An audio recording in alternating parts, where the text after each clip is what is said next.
ని ఒక ఫిషర్మెన్ విలేజ్ని ఈరోజు మోస్ట్ లివబులే కాకుండా మోస్ట్ అడ్వాన్స్డ్ దేశంగా తయారు చేశారు ఒక పబ్లిక్ పాలసీలో ఆనాటి పాలకులు లిక్వాన్.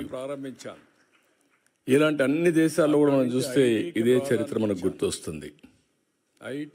చరిత్ర అంతా నేను అందుకే 95లో ముఖ్యమంత్రి అయినప్పుడు ఆలోచించాను. మన రాష్ట్రం అంతా ఆంధ్రప్రదేశ్ అంటే వ్యవసాయం, మీ పిల్లలు అక్కడికక్కడే వ్యవసాయం చేసుకుంటూ అదే పనుల్లో ఉండేవాడు. మీరు చూసుకోవాల్సి గుర్తుపెట్టుకోవాల్సింది, మీలో కూడా ఎందుకు నేను మాట్లాడుతున్నానంటే ఎప్పటికప్పుడు మీలో కూడా ఒక ఆలోచన విధానం రావాలి, చైతన్యవంతులు కావాలని చెప్తున్నాను. చాలా మంది మీరు చూస్తే చరిత్రలో 91లో ఆర్థిక సంస్కరణలు వచ్చాయి. నేను 95లో ముఖ్యమంత్రి అయ్యాను. టౌన్కి వెళ్ళిపోయి 93 ఆ ప్రాంతంలో ఇంటర్నెట్ రెవల్యూషన్ వచ్చింది. అంటే నా మాట మీద నమ్మారు. ఎవ్వరూ చేయని సాహసాలు నేను చేశాను. ఆ విషయం మీరు గుర్తుపెట్టుకోవాలి. నమ్మని వాళ్ళు మళ్ళీ కొంచెం మొట్టమొదటిగా సెకండ్ జనరేషన్ రిఫార్మ్స్ నేను ప్రారంభించాను. అదే మరి హైదరాబాద్ అంటే అక్కడి నుంచి ఐటీకి ప్రాధాన్యత ఇచ్చాను. ఏం జరగబోతుందో హైదరాబాద్. ఐటీ అంటే ఎవరికి అర్థం కానప్పుడు ఐటీని గురించి మాట్లాడమే కాకుండా ఊరూరులో పోయి చెప్పేవాడిని. మీ పిల్లలకు డబ్బులు ఇవ్వడం కాదు కావాల్సింది, విలువ పెరుగుతుంది. మీ పిల్లలు ప్రయోజకులు కావాలంటే బాగా చదివించండి చెప్పాను. మీరిచ్చే 100 ఎకరాలు 50 ఎకరాలు కోటి రూపాయల లెక్క కాదు, కొన్ని వేల కోట్లు సంపాదించే తెలివితేటలు వస్తాయి వీళ్ళకని చెప్పి ఆ రోజు చెప్పాను. ఆ రోజు నేను వేసిన ఫౌండేషన్. చాలా మంది మీరు చూస్తే చరిత్రలో నేను ఎవ్రీడే విలేజ్ నుంచి మండలానికో టౌన్కి వెళ్ళిపోయి బిగినింగ్ లో పిల్లల్ని చదివించడానికి కాపురాలు పెట్టారు చేస్తా ఉంటే అప్పుడంతా కూడా అంటే నా మాట మీద నమ్మారు. మీరు గుర్తుపెట్టుకోవాలి, నమ్మిన వాళ్ళందరూ బెనిఫిట్ అయ్యారు. అప్పుడంతా కూడా నమ్మని వాళ్ళు మళ్ళీ కొంచెం నష్టపోయారు, అది వేరే విషయం. చరిత్రలో అందరూ నమ్మలేరు. ఆ స్క్రిప్ట్ అదే మరి హైదరాబాద్ ని డెవలప్ చేస్తా ఉంటే నేను చెప్పా ఏం జరగబోతుందో హైదరాబాద్ అని. అది చూసుకో తెలివైన వాళ్ళు ముందుండే వాళ్ళు పెట్టుబడులు అది కూడా చెప్పారు. మీరు కూడా భూమి అమ్మద్దండి అని కూడా చెప్పేవాళ్ళు. ఆ పనులు కూడా మన వాళ్ళకు ఇప్పుడు అమ్మేస్తే మళ్ళీ విలువ పెరుగుతుంది, అప్పుడు బాధపడతారు. లండన్ నుంచి ఏదో అవసరం కొద్దికే ఇచ్చేయమని చెప్పారు. అప్పట్లోనే ట్రైనింగ్. ఈరోజు హైదరాబాద్ వల్ల తెలంగాణ రాష్ట్రానికి దేశంలో నెంబర్ 1 పర్ క్యాపిటా ఇన్కమ్ వచ్చిందంటే ఆ రోజు నేను వేసిన ఫౌండేషనే దానికి కారణం. నేను ఎవ్రీడే మీరు చెప్పేవాడిని స్థాయికి ఎదగాలి.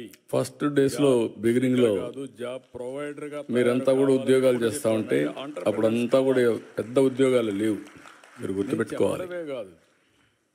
అప్పుడంతా కూడా జాబ్ ఆంటర్‌ప్రెన్యూర్స్.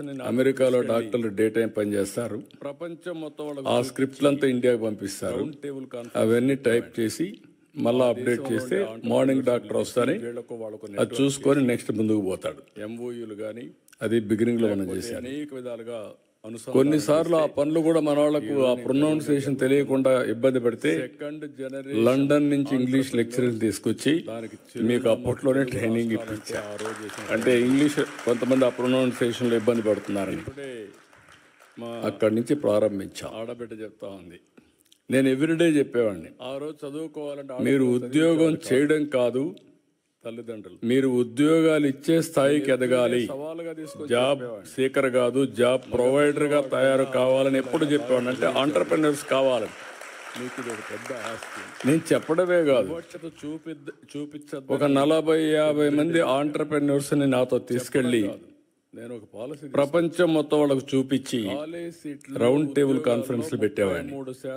ఆ దేశంలో ఉండే ఆంటర్‌ప్రెన్యూర్స్ పిలిపించి వీళ్లకు వాళ్ళకు నెట్వర్క్ చేసి ఎంఓయూలు కానీ లేకపోతే అనేక విధాలుగా అనుసంధానం చేస్తే ఈ రోజు నేను గర్వంగా చెప్పగలుగుతున్నా సెకండ్ జనరేషన్ ఆంటర్‌ప్రెన్యూర్స్.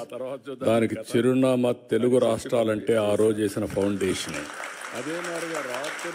ఇప్పుడే మా ఆడబిడ్డ చెప్తా ఉంది,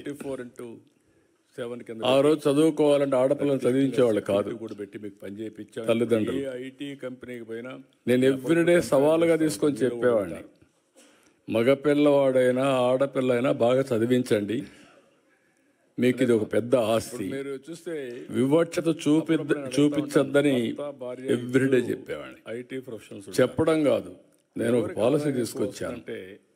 కాలేజ్ సీట్లలో ఉద్యోగాల్లో 33% ఆడబిడ్డలకు రిజర్వేషన్లు పెట్టాను. మొత్తం అప్పుడు పెడితే చాలా మంది నన్ను అడిగారు, 33% పెట్టారు అని కూడా కాదు. ఇప్పుడు వాళ్ళు 60% వస్తారు, మెరిట్లో కూడా కొన్ని వస్తాయి. ఆడవాళ్ళు మీకు 40 వస్తాయి. మగవాళ్ళు అంటే బ్యాక్లాగ్ ఉందిలే, అదన్నీ ఫిలప్ కావాలి, ఆ తర్వాత చూద్దాం మీ కథ అని చెప్పి చేశాను. అదే మాదిరిగా రాత్రుల్లో కూడా ఆడబిడ్డలు పని చేయగలుగుతారని నిరూపించి ఐటీ దీనికి 24/7 కింద పెట్టి ప్రత్యేకంగా సెక్యూరిటీ కూడా